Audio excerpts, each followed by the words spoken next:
हम तो कहा बगैर पढ़ाई पढ़ा तो लॉ के पढ़ाई पढ़ा। सबसे नीक पढ़ाई, सबसे अच्छी पढ़ाई कानून के पढ़ाई। एक तो देश दुनिया के कानून के बारे में आपका जानकारी रही कि काव कहे से का हो सकत है। एक फायदा एक ही। दूसर फायदा एकरे नौकरी के स्कोप खत्म ना होए का है। आप बतावा, आप कहिए काहे केस कहतिया, हम बतावत है झगड़ा लड़ाई कभो खत्म होए वाला है ना।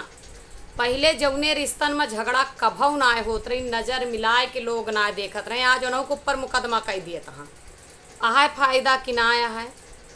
हमार बात से सहमत हाँ आप सब किनाया है।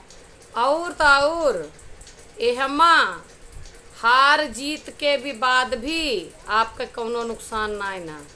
रहीम जी कहे यहाँ, रहीमन कहे संसार में सबसे भला वकील, जीत गए तो भला और हार गए तो फिर अपील।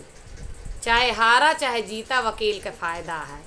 जीती हैं तो पैसा लेबे करिए, हार जाइए हैं तो कहिए फिर से अपील करा, वहू का पैसा मिले वाला है। बात सही है।